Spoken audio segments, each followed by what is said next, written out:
Indonesia punya rekor istimewa di setiap laga perdana Piala Asia. Kapten Indonesia Jordi Amat disebut sebagai superstar oleh media Amerika Serikat. Sintayong ogah jumpa Korsel di babak 16 besar. Setelah katakan proyek naturalisasi mereka gagal, kini FA minta Kim Panggon hanya bidik satu kemenangan. Selengkapnya hanya di Region Champion.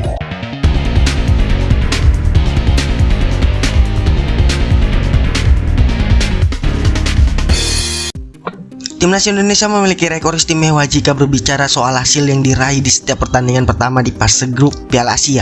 Catatan ini diukir skuad Garuda pada 4 edisi yang pernah diikuti. Rekor positif semacam ini tentu menjadi modal yang berharga sekaligus melambungkan rasa optimis terhadap Timnas Indonesia menjelang penampilan pertama di fase penyisian grup Piala Asia 2023 ini. Dalam pertandingan putaran kedua kualifikasi Piala Dunia 2026 zona Asia, anak asuhan Sintayong sempat digulung dengan skor 1-5. Catatan ini memang membuat publik ketar-ketir dengan pertemuan berikutnya. Namun apabila merujuk pada hasil Timnas Indonesia di setiap pertandingan pertama Piala Asia, tim Garuda sebetulnya punya hasil yang terhitung istimewa.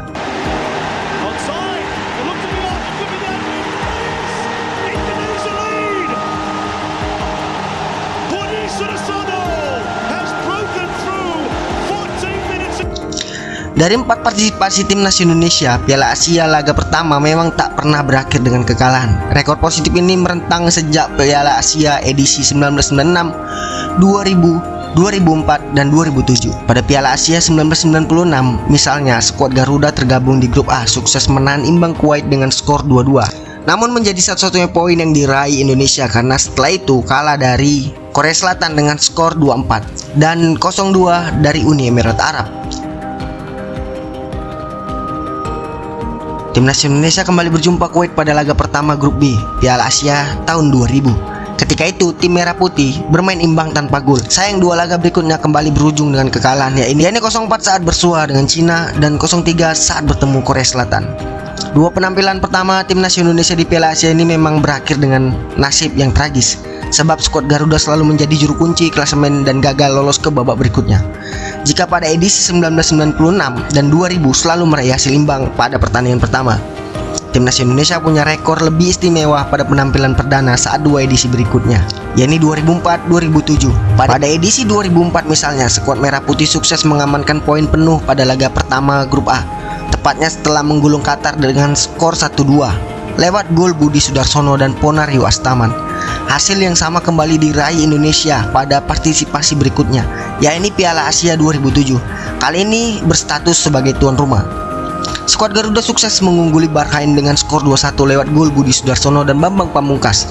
Sayangnya hasil positif yang diraih laga pertama ini tak membuat perbedaan yang berarti, sebab pada edisi 2004 dan 2007 Indonesia sama-sama meraih kekalahan beruntun dan gagal lolos ke fase berikutnya.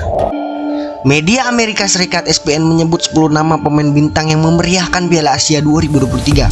SPN memasukkan nama-nama top seperti Kapten Korea Selatan yang berstatus sebagai top skor Liga Inggris musim 2021-2022. Pemain Jordarul Takjim ini memang bukanlah pemain sembarangan. Di level junior, ia pernah membela timnas Spanyol. Jordi Amat membantu timnas Spanyol finish ketiga di Piala Dunia U17 2009 dan juga sempat memperkuat timnas Spanyol U21 di berbagai ajang seperti Piala Eropa dan juga Olimpiade 2012. Di level klub, Jordi Amat sempat membela sejumlah klub top Eropa seperti Espanyol, Rayo Vallecano, Real Betis, Swansea City, dan KS Aupin. Bahkan ketika berseragam Rayo Vallecano dan juga Aupin, Jordi Amat ditunjuk sebagai kapten oleh sang pelatih. Status kapten itu juga diemban Jordi Amat saat ini di JDT dan juga Timnas Indonesia.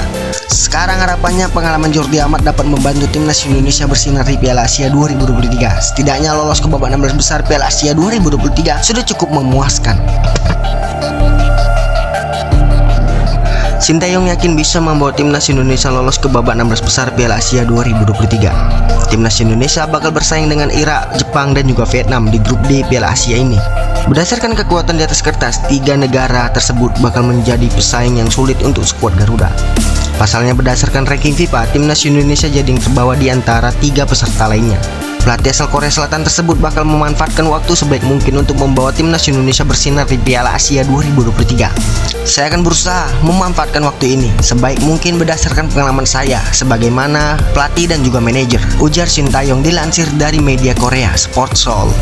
Terus terang, jika kita adalah tim yang kuat dan bagus, kita tahu jalan mana yang harus ditempuh dan memimpin tim untuk menang. Tujuan pertama kami adalah babak ke-16 besar. Setelahnya kami harus menatap ke atas, selangkah demi selangkah.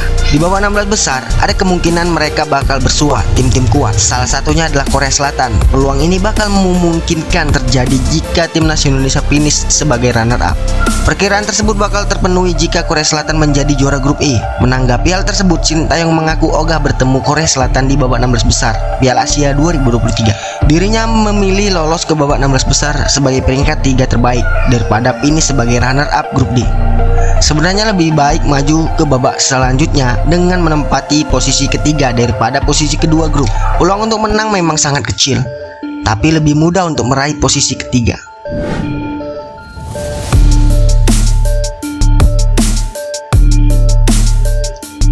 Timnas Malaysia akan bertanding di Piala Asia 2023 yang berlangsung di Qatar pada 12 Januari sampai 10 Februari 2024. Harimau Malaya tergabung ke dalam grup E bersama Korea Selatan, Yordania, dan juga Bahrain. Menghadapi turnamen itu, pelatih Malaysia Kim Pan-gon mengatakan bahwa ia hanya membidik satu kemenangan saja di babak penyisian grup E Piala Asia 2023. Ia sadar bahwa Malaysia menjadi tim dengan ranking FIFA paling rendah di grup tersebut. Kendati demikian, Kim Pan-gon tidak akan menyerah begitu saja. Pelatih asal Korea Selatan itu ingin memberikan yang terbaik kepada Malaysia. Fam menargetkan Kim Pan-gon bisa membawa Malaysia membidik satu kemenangan dan satu kali imbang dengan babak penyisian grup E. Menurut Kim Pan-gon, ia menargetkan satu kemenangan demi membuat supporter Malaysia tersenyum. Setidaknya Malaysia bisa memberikan perlawanan ketat kepada Korea Selatan, Yordania, dan juga Bahrain.